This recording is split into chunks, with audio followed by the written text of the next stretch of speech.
Tablets are evolving into the most convenient way to access movies, music, and information. With internet speeds increasing, the quality of content is advancing to the point that you can take a class, access any movie or music video, play a game against someone across the world, or instantly find the answers to anything that you're curious about. Traditionally, that information was tied to a computer that was at the home. Then smartphones broke the umbilical cord, but the screens were too small, speeds were too slow, and they seemed to freeze up right when you needed them most. The iPad changed all that. Today, anyone can upload and watch videos and pictures, read books and blogs, and do research anywhere and share it with anyone. Compared to laptops, iPads are easier to see, more comfortable to hold, crash less often, and they easily fit in a backpack or purse. With 3G and 4G connectivity, people are no longer stuck doing work at home or searching for Wi-Fi somewhere. So if you rarely use the keyboard on your computer, your next upgrade should probably be a tablet. The third generation iPad is simply the best tablet on the market today. The new iPad Retina display is the sharpest device for presenting media, even outperforming expensive HD TVs. With a higher resolution, offering 4 times as many pixels as the iPad 2, this display may become the preferred way to watch movies, view pictures, study, and play video games. Colors are more vibrant with the 44% increase in color saturation. While the design and actual CPU performance is about the same as the iPad 2, the new chips in this device mainly support the higher resolution graphics. Apple introduced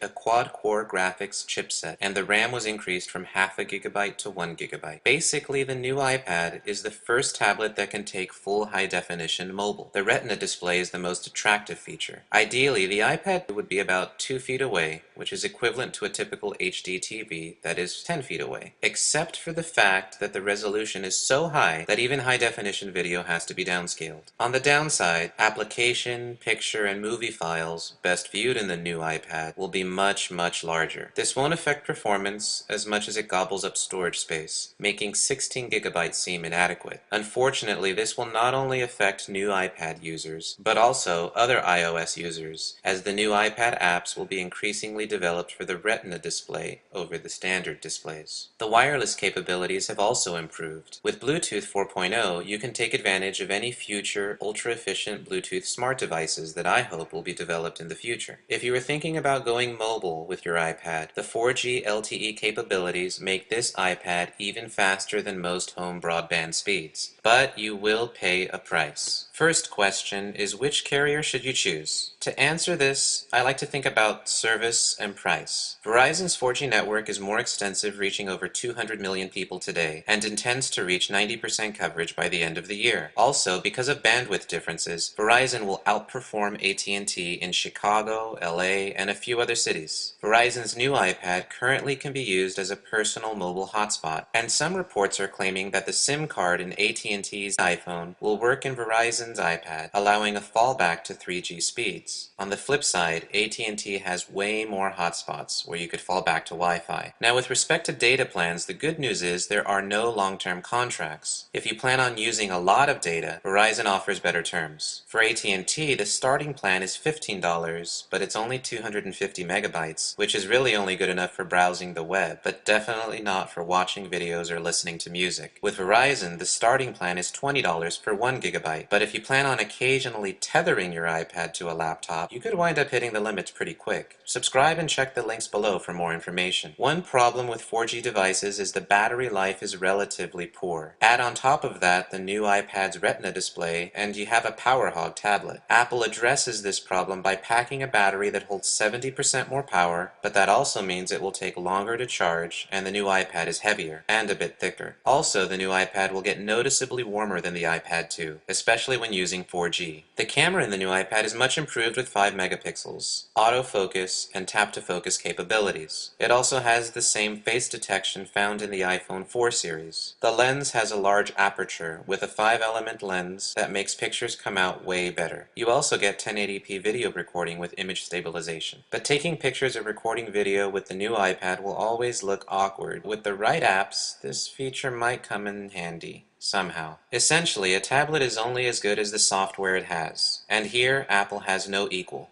Because they have the largest market share, they also have the largest app store with the most innovative developers working on software that could change the way we all interact. The dictation feature addresses one of the problems with using the iPad to create content. Typing has always been awkward on the iPad, and while a Bluetooth keyboard helps, that's just another piece of hardware to lug around. Dictation does not require access to the internet because it relies on Apple's servers for the translation of voice to text, and you have to get used to speaking the punctuation marks you would normally type. I highly recommend the iPhoto app. It's really easy to use, and it's a great tool for any photographer who might want to edit photos on the road. Subscribe and comment if you might like more detailed reviews of apps in the future. Tablets are the future of computing and information distribution in general. Younger generations are growing up learning, playing, and sharing digital information even before they learn how to read and write. Smartphones and tablets are making this information more accessible and convenient, and they give children and adults an edge in this fast-paced world. And while the new iPad has the best screen in the marketplace today with the highest resolution and graphics, the truth of the matter is companies trying to produce tablets are having a difficult time convincing developers to produce content for their devices. So for most consumers, the best investment in a tablet will definitely be the iPad.